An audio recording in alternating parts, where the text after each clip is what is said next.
You are watching Live OK Television. Life OK समाचारको साथमा Balvatika school Pepsicola learning made simple Jeeva live to your style wellness mall natural way to improve your health. नमस्कार, life OK समाचारमा स्वागत छ। सुरुमा मुख्य समाचार। प्रचण्ड र माधव कुमार नेपाल माइतीघर मण्डलामा धरनामा सहभागी। थप 105 जनामा कोरोना पुष्टि।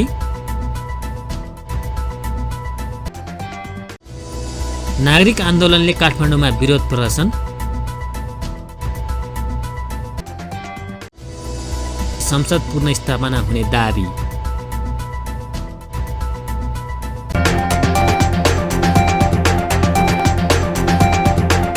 अब समाचार विस्तारमा। नेकपा प्रचण्ड माधव पक्षका अध्यक्षद्वय पुष्पकमल दाहाल प्रचण्ड र माधव कुमार नेपाल आइतबार माइतीघर मण्डलामा धरनामा सहभागी हुनुभएको छ।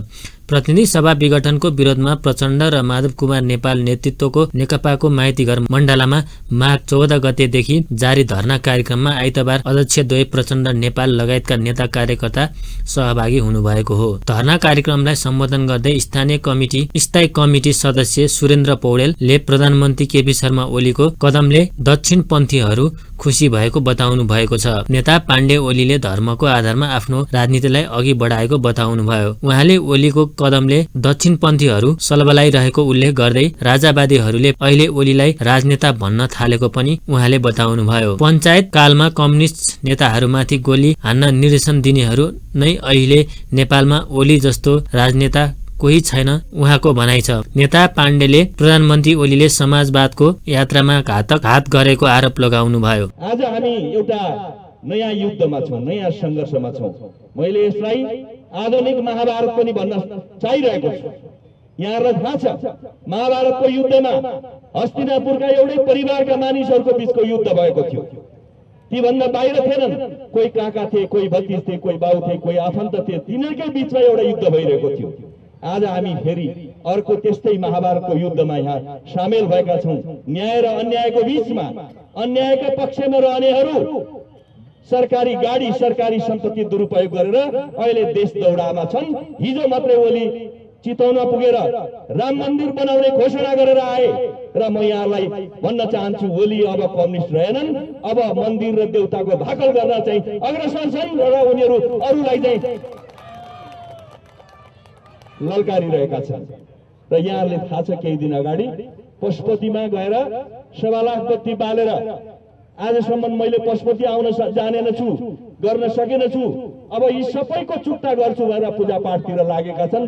अब ओली नेपालमा कम्युनिस्ट आन्दोलनलाई अगाडि बढाउनु होइन, ओली नयाँ हिसाबले नयाँ पण्डा बनेर, नयाँ मठाधीश बनेर धर्मका कुरा गरेर फेरि पनि नेपाली जनतालाई यो राजनीतिमा अल्मल्याउन सक्छु कि भन्ने कुचेष्टा गरिरहेका छन्। खबरदार ओलीहरू, तिम्रा यी षड्यन्त्रहरू सफल हुने छैन। तिमीले गरेको यो संविधान विपरीत कदम नेपाली जनताले चिनेका छन्, चिन्दैछन्। त्यस हुनाले यो षड्यन्त्रको पछाडि कोही नेपाली जनता लाग्ने छैन। यसअघि माघ 21 गतेसम्म धरना कार्यक्रम जारी रहने बताए पनि सोमबारदेखि बागमती प्रदेश सभाको बैठक सुरु हुने भएकाले आइतबार नै धरना कार्यक्रमको समापन गरेको प्रचण्ड नेपाल पक्षकी स्थायी कमिटी सदस्य पम्फा भुषालले जानकारी दिनुभयो। र हामी त्यही आन्दोलनका सन्दर्भमा संविधान लेख्नेहरू, संविधान सभाका सदस्यहरू, संविधान सभाबाट गठन भएको संघीय संसदमा बसेर संविधान अन्तर्गत नियम कानुन बनाउनेहरू, प्रदेशमा बसेर संविधान अन्तर्गत प्रदेशको संरचना र त्यस अन्तर्गतका कानुन बनाउनेहरू, काठमाडौँ उपत्यकामा बसोबास गर्ने र यहाँबाट निर्वाचित प्रतिनिधिहरूको बीचको हामीले यो धरनाको कार्यक्रम राखेका थियौँ र यो कार्यक्रम आगामी 21 गतेसम्मका लागि राखेका थियौँ। तर हामी आज भोलिदेखि बागमती प्रदेशको सभाको अधिवेशन सुरु हुँदैछ। अविश्वासको प्रस्तावमाथि छलफल हुँदैछ। उहाँहरू सबै त्यतै जाँदै हुनुहुन्छ। हामीले यो प्रतिगमनका विरुद्ध 22 गते उपत्यकामा युवाहरूको अलिक ठुलो विरोध र्याली, 27 गते मोटरसाइकल र्याली र 28 गते विराट प्रकारको अस्ति 9 गतेको भन्दा दोब्बर हुने गरेर जनप्रदर्शनका कार्यक्रम राखिराखेका छौँ। मजदुरहरूले आफ्ना ठाउँबाट प्रतिगमनका विरुद्धका आन्दोलन जारी राख्नु भएको छ। आज मात्रै पनि उहाँहरू आफ्ना उद्योग प्रतिष्ठानहरूमा कालो झण्डा राख्दै हुनुहुन्छ। विद्यार्थी साथीहरू पालिका सरकारहरूमा आफ्ना शैक्षिक मागहरू लिएर अनि त्यहाँ मागपत्र पेश गर्दै हुनुहुन्छ। धरनामा नेकपाका शीर्ष नेता सहित विघटित प्रतिनिधि सभाका सदस्य, राष्ट्रिय सभाका सदस्य र प्रदेश सभा सदस्यहरू सहभागी भएका थिए। नेपालमा आइतबार थप 105 जनामा कोरोना पुष्टि भएको छ। देशभर गरिएको 3308 जनाको परीक्षणका क्रममा थप 105 जनामा कोरोना पुष्टि भएको स्वास्थ्य मन्त्रालयले जनाएको छ। यो सँगै नेपालमा कोरोना संक्रमितको संख्या 2,70,959 पुगेको छ। त्यस्तै कोरोनाका कारण थप 2 जनाको मृत्यु हुँदा नेपालमा 2029 जनाले कोरोनाका कारण ज्यान गुमाएका छन्। त्यस्तै थप 288 जना कोरोना मुक्त भएका छन्। यो सँगै नेपालमा हालसम्म 2,66,336 जना कोरोना मुक्त भएका छन्। नेपालमा हाल 2594 जना आइसोलेसनमा छन् भने 102 जना क्वारेन्टाइनमा छन्। हालसम्म नेपालमा 20,71,007 वटा PCR गरिएको स्वास्थ्य मन्त्रालयले जनाएको छ। संसद विघटन विरुद्ध बृहत नागरिक आन्दोलनले आइतबार पनि काठमाडौँमा विरोध प्रदर्शन गरेको छ। काठमाडौँको सिफल स्थित शहीद धर्मभक्त माथेमाको शालिग अगाडि भेला भएर उनीहरूले संसद विघटनको विरोध गरेका थिए। सो क्रममा विभिन्न नारा लेखिएको प्लेकार्ड तथा व्यङ्ग्य चित्रहरू प्रदर्शन गरिएको थियो। प्रदर्शनमा सहभागीहरूले नागरिक अगाडि बढ्दैछ, सर्वसत्ता ढल्दैछ, संविधानको रक्षा गर, न्यायिक सुशासन कायम गर, संसद विघटनको दुस्साहस, लोकतन्त्रको उपहास, जो रक्षक उही भक्षक लगायतका नारा सहितको प्लेकार्ड बोकेका थिए। विरोध कार्यक्रममा प्राध्यापक केदार भक्त माथेमा, लेखक खगेन्द्र सङ्ग्रौला लगायतले संसद विघटनको विरोध गर्दै प्रधानमन्त्रीले अधिनायकवाद चरित्र देखाइएको टिप्पणी गरेका थिए। जानी हो भने त त्यो मानिसले माफी माग्नु पर्छ होला, त अहिले पनि नभनिकन बस्ने मान्छेहरू पनि छ तपाईँको। त्यो चाहिँ भएन भन्ने बेरमा तपाईँहरू जो उठिराख्नु भएको छ त्यो चाहिँ मलाई लाग्छ अब यो संसद पुनर्स्थापनको लागि कुरा गरिरहेको छौँ हामीले। तर मेरो विचारमा त कस्तो लाग्छ भने संसद पुनर्स्थापना गरे मात्रै सबै कुरा सिद्धिने होइन। तपाईँको यहाँ भयानक विकृति देखेको छौँ हामीले, भयानक विकृति खपेको छौँ हामीले। तपाईँको एउटा चाहिँ इलेक्सन प्रोसेसै हेर्नुहोस् न कति महँगो बनाएको छौँ हामीले तपाईँको। यसलाई पनि हामीले तपाईँको एड्रेस गर्नुपर्छ। मलाई त कता कता लाग्छ पनि यो नागरिक समाज त यति बढेर यस्तो रूपमा आओस् कि 1215 तपाईँको 13औं शताब्दीमा चाहिँ किङ जन भन्ने तपाईँको ब्रिटेनमा निरङ्कुश राजा थियो। त्यसलाई चाहिँ 25 वटा ब्यारोनले चाहिँ बोलाएर चाहिँ साइन गर्नु लाग्यो म्याग्ना कार्टा। तपाईँको त्यस्तै म्याग्ना कार्टा यो जम्मै राजनीतिक नेताहरूलाई साइन गराउनु ल्याउनुपर्छ। तपाईँको के लाग्छ भने शिरमा श्रीपेश नभएको तपाईँको ठ्याक्कै त्यही प्रवृत्ति त्यही मनोवृत्ति भएको राजा सिंहासनमा देखा परेको।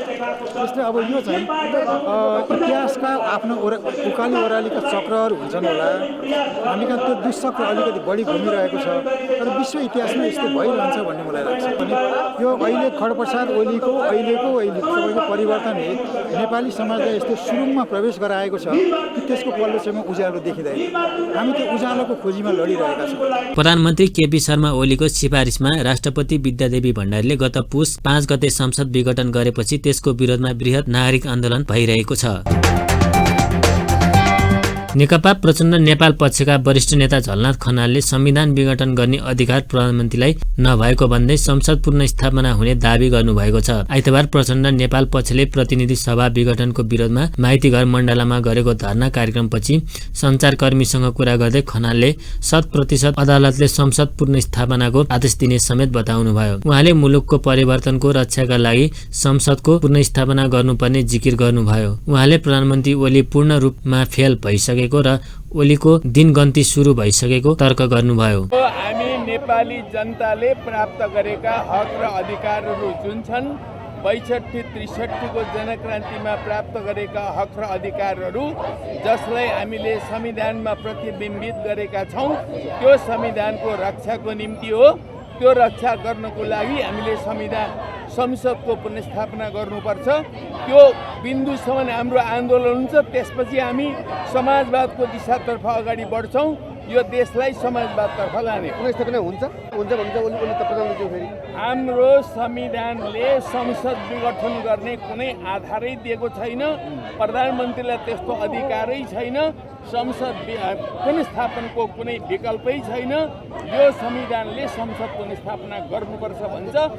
100% संसद पुनर्स्थापन हुन्छ। संसद पुनर्स्थापन हो कि होइन? हामी जेल फेलको कुरा सोधिरहेका छैनौँ, तर प्रधानमन्त्री फेल भइसके। अब उनको निम्ति केही दिनको कुरा मात्रै हो, दिन गन्ती छन्। केही दिनमा अब केपी ओलीको सरकार उहाँले भने जस्तै पाकेको फल जस्तै झर्छ। खनालले वर्तमान सरकारलाई जनताले नै हटाउने भन्दै सङ्घर्षका कार्यक्रम जारी रहने बताउनुभयो। सभामुख अग्निप्रसाद सापकोटाले विभिन्न संवैधानिक आयोगहरूमा नियुक्तिका लागि सिफारिस भएको व्यक्तिहरूको संसदीय सुनवाईका लागि संघीय संसद सचिवालयमा पठाएको कागजात फिर्ता पठाउनु भएको छ। सभामुख सापकोटाले आइतबार संसदीय सुनवाईका लागि प्राप्त भएको कागजात फिर्ता पठाउनु भएको संसद सचिवालयले जनाएको छ। अहिलेको अवस्थामा संसदीय सुनवाई हुन सक्ने अवस्था नरहेकोले सिफारिस फिर्ता पठाएको सचिवालयले जनाएको छ। प्रतिनिधि सभा नरहेकाले सुनवाई हुने अवस्था नरहेकोले र अनुकूल परिस्थिति नदेखिएको तथा विगत नजिरलाई हेरेर पत्र फिर्ता गरिएको सचिवालयका प्रवक्ता रोजनाथ पौडेलले जानकारी दिनुभयो। त्यस्तै सभामुखलाई जानकारी नदिई संवैधानिक परिषदको बैठक बसेर सिफारिस गरिएको संसदको संयुक्त बैठक र संयुक्त समिति कार्य सञ्चालन नियमावली 2075 को नियम 6 बमोजिम सभामुखले आफूमा निहित अधिकार प्रयोग गरी सबै कागजात परिषद सचिवालयमा नै फिर्ता पठाउनु भएको प्रवक्ता पाण्डेले बताउनुभयो। उहाँले सुनवाई समितिले 45 दिनभित्र सुनवाई गर्नुपर्ने र समिति नभएको अवस्थामा नाम फिर्ता पठाउने विगतको नजिर रहेको समेत जानकारी दिनुभयो। सम्माननीय सभामुखज्यूले संवैधानिक परिषदबाट प्राप्त भएका सिफारिस भएर आएका विभिन्न संवैधानिक निकायहरूमा नियुक्तिको लागि चाहिँ सिफारिस भएर आएका महानुभावहरूको पत्रहरूलाई तत्त ठाउँमै जुन सम्बन्धित निकायमै फिर्ता पठाउनु भएको छ। अब यसको चाहिँ विभिन्न कारणहरू खोलिएको छ।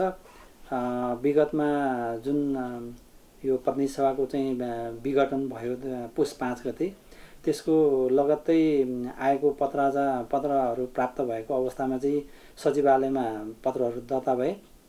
तर तत्काल अवस्थामा चाहिँ प्रतिनिधि सभा नरहेको कारणले समितिको अस्तित्व नरहने हुँदा सुनवाई समितिमा चाहिँ ती पत्रहरू चाहिँ पुग्ने अवस्था नदेखिएको अवस्था जनाएर र विगतमा पनि यस्तै अभ्यासहरू रहेको विभिन्न संवैधानिक निकायहरूमा नियुक्तिको लागि सिफारिस भइआएका पत्रहरू तत्कालीन अवस्थामा पनि अनुकूल परिस्थिति नहुँदाको अवस्थामा सुनवाई समितिहरू नहुँदा फिर्ता झिकाउने वा पत्रहरू फिर्ता पठाउने काम भएको अवस्थामा चाहिँ उक्त प्रचलनलाई पनि अनुसरण गर्दै र यो संवैधानिक परिषदको जुन बैठक बस्दाखेरि सभामुखज्यूलाई चाहिँ बैठक बस्ने जुन समय अवधि जुन बेला निर्णय गरिएको भनिएको छ, उक्त अवस्थाको चाहिँ जानकारी नै प्राप्त नभएको पनि प्रतिकूल अवस्था देखिएको हुनाले ती निर्णयहरूमाथि कारबाही अगाडि बढाउन नसकिने अवस्था सिर्जना हुँदा सभामुखज्यूले चाहिँ संवैधानिक परिषदको सचिवालयलाई यो पत्रहरू फिर्ता गरेर पठाउनु भएको छ र सँगसँगै सामान्य राष्ट्रपति, सामान्य प्रधानमन्त्री तथा मन्त्री, यो संवैधानिक परिषदको अध्यक्ष अनि प्रधान न्यायाधीश, सामान्य प्रधान न्यायाधीश तथा परिषदको सदस्य र प्रमुख प्रतिपक्षी दलका नेता तथा संवैधानिक परिषदको सदस्यलाई समेत उक्त पत्र फिर्ता गरेको चाहिँ जानकारी दिनुभएको छ। त्यही कुरा चाहिँ आज हामीले सचिवालयबाट वक्तव्यको रूपमा चाहिँ एउटा प्रेस विज्ञप्ति पनि जारी गरेका छौँ। राखेका आधारहरू चाहिँ प्रमुख आधार भनेको चाहिँ यो संवैधानिक परिषदबाट सिफारिस भइआएका जुन पत्रहरू छन्, पत्रहरू प्राप्त भएको अवस्थामा त्योभन्दा अगाडि नै प्रतिनिधि सभाको विघटन भएपछि सुनवाई समिति स्वतः निष्क्रिय हुने स्थिति पैदा भयो र ती पत्रहरू जो चाहिँ संवैधानिक परिषदबाट प्राप्त भए ती पत्रहरू सचिवालयसम्म आइपुग्यो, तर समितिमा यसलाई चाहिँ पत्रहरू प्राप्त हुन सक्ने अवस्था रहेन र हाम्रो चाहिँ संविधान र यो जुन संयुक्त सदन सञ्चालन, जुन सभा सञ्चालन गर्ने जुन नियमावली छ त्यसमा व्यवस्था भएअनुसार चाहिँ 45 दिनभित्र समितिले सुनवाई प्रक्रिया नसकेको अवस्थामा यदि सकेन भने नियुक्तिको लागि बाधा पर्ने छैन भनेको छ। त्यही आधारलाई हेर्दाखेरि त्यो जुन समितिहरूले चाहिँ यो पत्रहरू प्राप्त गरेर कारबाही अगाडि बढाउने परिस्थिति बनेन।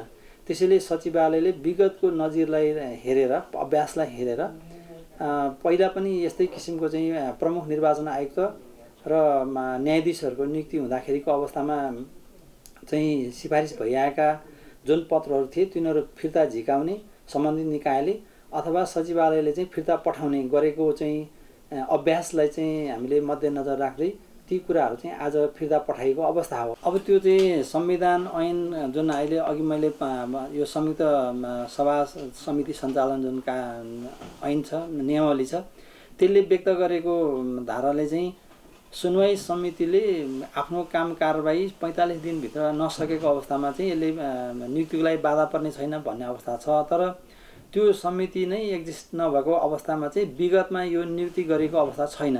यही परिस्थितिमा चाहिँ फिर्ता पठाइएको अवस्था रहेको हुनाले अहिले पनि त्यही अनुसार फिर्ता पठाइएको अवस्था हो। यसअघि पुस 5 गते संसद सचिवालयमा संवैधानिक परिषदले विभिन्न संवैधानिक आयोगहरूमा नियुक्तिका लागि पत्राचार गरिएको थियो। संवैधानिक निकायमा रिक्त पदहरूमा नियुक्तिका लागि नेपालको संविधानको धारा 292 बमोजिम संसदीय सुनवाई गर्नुपर्ने प्रावधान छ।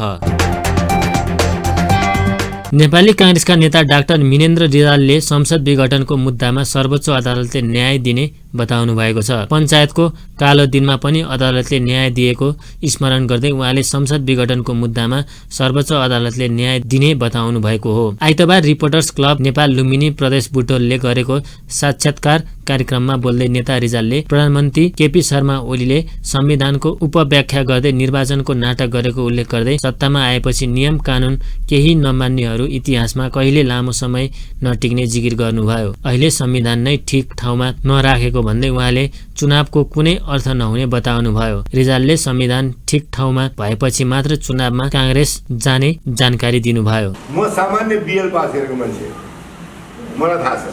म संविधान बनाउँदाखेरि मसौदा समितिको सदस्य, कार्यदलको सदस्य, उपसमितिको संयोजक थिएँ। यो पार्टी लेख्नेमा मलाई राम्रोसँग थाहा छ।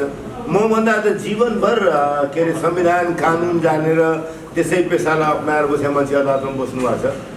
पञ्चायतको कालो दिनमा त अदालतले बेला बेलामा लोकतन्त्रलाई प्रजातन्त्रलाई मद्दत हुने निर्णय गर्यो। ज्ञानेन्द्रको निरङ्कुश शासनको बेला अदालतले राजनीतिक परिस्थिति पर्खेर ठिक राजनीतिक परिस्थिति भएको बेलामा संविधानको बाटोमा देशलाई लिएर गएको छ भने अहिले अदालतमाथि नास्ता गर्नु, अविश्वास गर्नु अनुचित हुन्छ। कम्युनिस्ट पार्टीका नेताहरू अन्तिम दिनसम्म ओलीले विघटन गरेर राष्ट्रपतिमा पठाइसकेपछि पनि सत्ताको बार्गेन गर्दै हुनुहुन्थ्यो। कुरा मिल्यो भने सब फिर्ता हुन्छ भन्दै हुनुहुन्थ्यो। भन्नुभयो होइन उहाँहरूले? अहिले हाम्रो पार्टीको कुरा मिल्यो भने राष्ट्रपतिकाबाट विघटनको प्रस्ताव फिर्ता आउँछ भन्नुहुन्थ्यो। उहाँहरू अन्तिमसम्म सत्ताको मोलतोल गर्ने अनि अहिले अदालतले चाहिँ संविधानभन्दा बाहिर काम गर्छ भने दोष लाउनु मिलेन नि त। उहाँले पहिले आत्मनिरीक्षण गर्नु पर्यो। अदालतलाई दोष लाउने हुँदा उहाँले पनि आत्मनिरीक्षण गरेर बेस हुन्छ। अब उहाँहरूको त्यसरी मिल्नु र छुट्टिनुको त कुनै ठेगानै छैन। एकअर्कालाई गाली गरेको पनि केही अर्थै छैन है। स्वार्थ मिल्यो भने जे पनि गर्ने, मिलेन भने जे पनि नगर्ने खाले छ। त्यसमा हामीलाई किन तान्नुहुन्छ है? अब त्यस्तो एकअर्कालाई मन नपर्ने मान्छे हो। तपाईँले मुख्य सोधेको क्वेसन चाहिँ मैले जवाब दिन्छु। त्यस्तो एकअर्कालाई देखि नजाने, मन नपराउने, अनुहारै मन नपर्ने, बोलेकै मन नपर्ने, लाकै मन नपर्ने मान्छेहरू चुनाव गर्नुपर्दा त सँगै जानु हुँदो रहेछ नि त। सँगै गयो होइन? चुनाव गर्दा त सँगै जानु हो। अनि अहिले चाहिँ चुनाव गर्न खोज्या कि नगर्नलाई छुट्या हो। छुट्या मान्छे चुनावमा जान्छ कि चुनाव जाने मान्छेको गति नै अर्को हुन्छ। चुनावमा हिँड्या मान्छे, चुनावमा हिँड्या ओलीले त मन नपर्ने प्रचण्ड पनि सँगै लिएर जानुभयो चुनावमा। अब सँगै भइरहेको प्रचण्डलाई सडकतिर धकेलेर चुनावमा जानुहुन्छ भने पत्याउनु त मूर्खता सिवाय के हुन्छ? फेरि ओलीलाई चुनाव गर्न मन लागेर होइन, सत्ताबाट हुत्तिने हो कि भन्ने चिन्ताले नै संसद विघटन गर्नुभयो। त्यहाँ पार्टीभित्र पनि संसदमा बहुमत नहुने, अब ऊ साथीहरूले पनि निकाल्न आँटे भनेपछि यिनलाई चलाउने अर्को उपाय छैन, सत्तामा बस्ने अर्को उपाय छैन। यो प्रतिनिधि सभा नभयो भने चाहिँ एउटा नरहे बास नबजे बाँसुरी। यो प्रतिनिधि सभा भएन भने त मलाई कसले हटाउने भनेर उहाँले बङ्गाल विघटन गर्नुभयो। अनि त्यो मान्छे कसरी चुनावमा जानुहुन्छ? लामो समयको त्याग र बलिदानबाट आएको गणतन्त्र रक्षाका लागि कांग्रेस सडकमा आएको र प्रतिनिधि सभा विघटनको असंवैधानिक कदम नसचिएसम्म कांग्रेसको निरन्तर विरोध गरिरहने बताउनुभयो। साताको पहिलो दिन सुनको भावमा सामान्य वृद्धि भएको छ। सुनको भाव तोलामा 100 रुपियाँले बढेको छ। नेपाल सुनचाँदी व्यवसायी महासंघका अनुसार छापाला सुन प्रति तोला 92,100 रुपियाँ र तेजाबी सुन प्रति तोला 91,600 रुपियाँमा कारोबार भइरहेको छ। आइतबार चाँदीको मूल्य भने उकालो लागेको छ। चाँदी तोलामा 35 रुपियाँले बढेर प्रति तोला 1,320 रुपियाँमा किनबेच हुँदैछ। साताको पहिलो कारोबार दिन नेप्से घटेर 2400 बिन्दु मुनि बन्द भएको छ। अघिल्लो कारोबार दिनको तुलनामा नेप्से 54.75 अङ्कले घटेर 2370.54 बिन्दुमा बन्द भएको हो। निरन्तर 5 कारोबार दिन 2400 बिन्दु भन्दा माथि बन्द भइरहेको नेप्से यस साताको पहिलो कारोबार दिन भने सो भन्दा तल ओर्लिएको हो। यस दिनको बजार घटाइलाई विश्लेषकहरूले करेक्सनको संज्ञा दिएका छन्। बजारको सुन्दरता नै उतार चढाव भएकोले यस्तो घटाइलाई सामान्य रूपमा लिनुपर्ने उनीहरू बताउँछन्। त्यसका साथै निरन्तर उकालो लागिरहेको बजारमा लगानीकर्ताहरूले करेक्सन खोज्न थालेका थिए। लामो समय बढेको बजारमा लगानीकर्ताहरू नाफा सुरक्षित गर्नतर्फ लागेका कारण यस दिन बजारमा करेक्सन भएको उनीहरूको भनाइ छ। यद्यपि यस्ता करेक्सनले बजारलाई बलियो र दिगो बनाउने उनीहरूको तर्क गर्छन्। यस दिन 204 कम्पनीको 87,576 पटकको कारोबारमा 8 अर्ब 26 करोड 59 लाख रुपियाँ बराबरको 1 करोड 51,10,000 किता सेयर खरिद बिक्री भएको छ। राजधानीमा जारी राष्ट्रिय महिला लीग फुटबलमा नेपाल पुलिस क्लबले सहज जित निकालेको छ। सातो बाटो स्थित एन्फा कम्प्लेक्समा आइतबार भएको खेलमा पुलिसले रौतहटको चन्द्रपुर नगरपालिका विरुद्ध 3-1 को जित निकालेको हो। पुलिसलाई जित दिलाउन निर्मला विक, निरु थापा र अनुष्का शेर्पाले 1-1 गोल गरिन्। चन्दपुरकी सविता राणा मगरले 1 गोल फर्काइन्। जितसँगै पुलिस लीगको दोस्रो स्थानमा उक्लिएको छ। पुलिसले 5 खेलमा 8 अङ्क जोडेको छ। 6औं स्थानको चन्द्रपुरले 5 खेलमा 3 अङ्क जोडेको छ।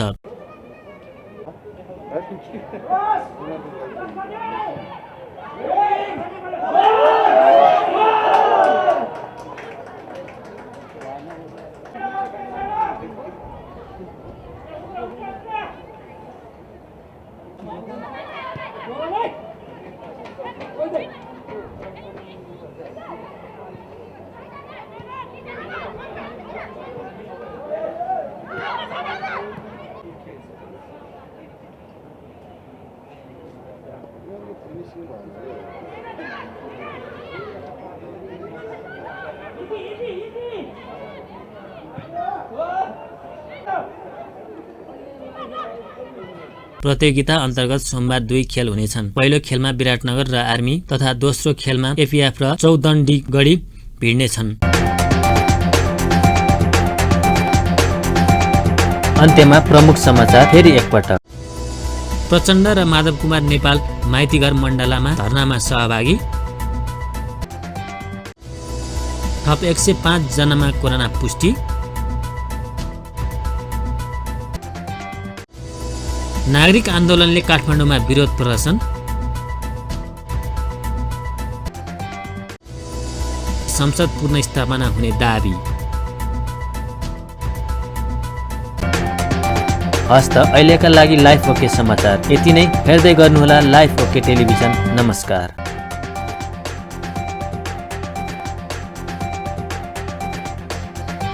लाइफ ओके समाचारको साथमा Balvatika school Pepsicola learning made simple. Jiva, a life to your style. Wellness Mall, a natural way to improve your health.